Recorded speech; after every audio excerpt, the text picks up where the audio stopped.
In this problem, a helicopter is ascending vertically with a speed of 2.50 meters per second and an altitude of 140 meters above the ground when the package is released from the window.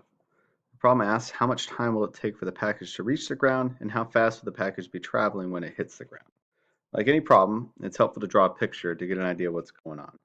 I'm going to draw my helicopter and some legs on it. Now, what we care about is a package that's going to be dropped out of the helicopter. So I'll draw a little package on there. Maybe a box of some kind. Now, the helicopter itself has an upward velocity of 2.5 meters per second. And we'll say that's positive because in this problem, I'm going to designate up as the positive direction. Now, since the helicopter is moving up, the package must also have a velocity upwards. In the problem, it doesn't specify whether the package is thrown upward or downward, so we can assume when it's dropped that it's not pushed one way or the other. So this package itself has a velocity as well, and therefore it's going to travel a path that's going to initially go up, and then it's going to drop down. And it'll go all the way to the ground, and let's call this ground position its final position as 0 meters, which means this package starts at the altitude of the helicopter at an initial position of 140 meters, and this arrow would be its initial velocity of 2.50 meters per second. Now, when it gets to the ground, it's going to have some speed that it's gained. It would go to 0 speed at the top and then gain speed due to gravity on the way down. That would be its V final, which we don't know, but in part B, it asks how fast it's going, so that's what we'll solve eventually.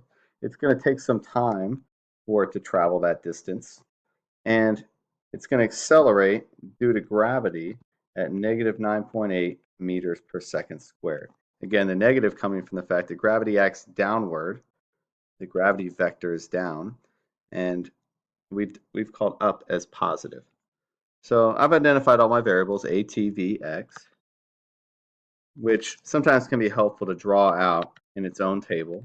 V initial, V final, X initial, and X final. Again, these are the variables that pertain to the package in its flight. So A is negative 9.8 meters per second squared. T we don't know. That's what we're trying to find for part A, the time.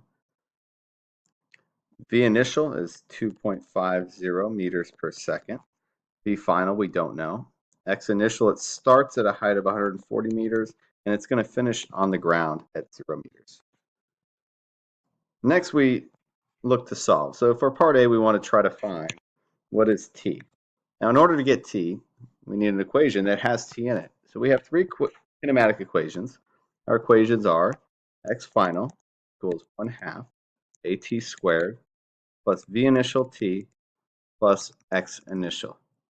The second one, that's our position function. The second one describes the velocity of the package at any point in time. The velocity final is equal to the acceleration times time plus whatever its initial velocity is. And we can solve every problem with just those two. Some might need a little more algebra. And there's a third equation that accounts for that algebra. It's a substitution equation.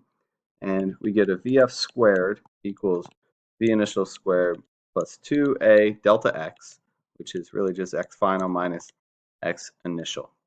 And you'll see different forms of these equations in different variables, but that's the gist of it. And that third equation is great when we're not given time.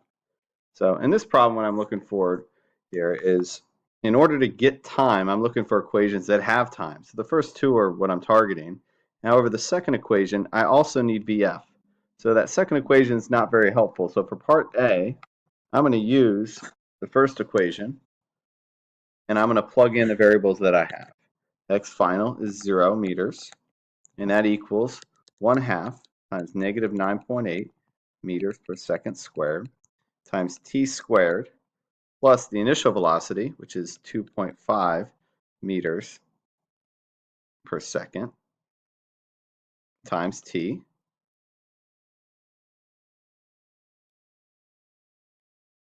plus my initial position, 140 meters.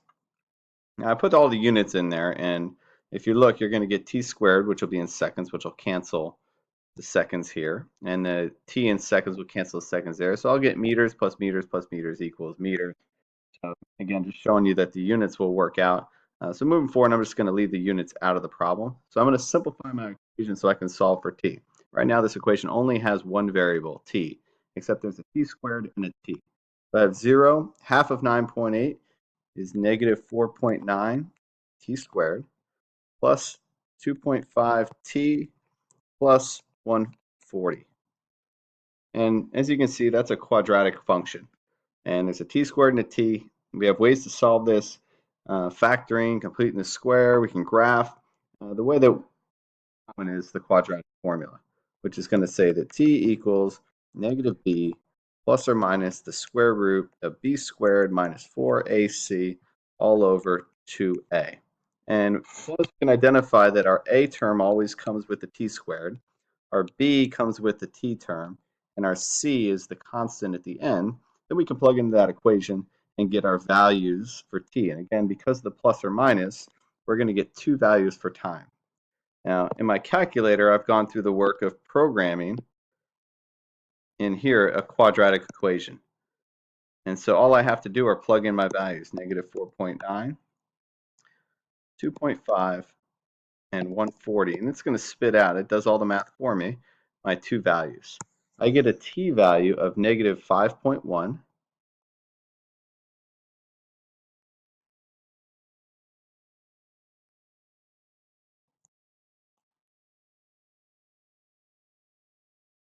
and a second root, or t value, of 5.61. Now, if you notice, we have a negative time, which is kind of, it doesn't make a whole lot of sense, and that's because it never existed.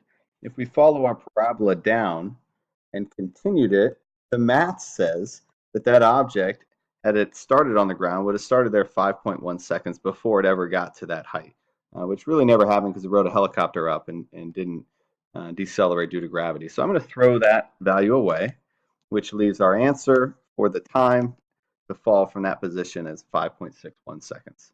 So that's our answer for A. And now we're going to move on to B. In B, we want our final velocity. And we have an equation for final velocity, V final equals AT plus V initial. So for part B, I can jump right in here to this equation because now I have time, and assuming I'm correct with that time, I can plug it right in. V final equals AT plus V initial. So our V final is going to be negative 9.8 times 5.61 plus 2.50. And if I go on my calculator, negative 9.8 times 5.61 plus 2.5, I get a value of negative 52.48. V final equals negative 52.48 meters per second. And that negative makes sense because if you look at my picture, I expect a downward vector arrow for velocity. So I expect the velocity to be in the negative direction. However, in this problem, all they ask for is how fast the object is. And if I'm asking for how fast, just like a speedometer on your car, I don't care about the direction. So it'd be fine in this case to say that the speed at the end is equal to just the magnitude, just the value itself, 52.48 meters per second. And there's our final work. Thanks for your time.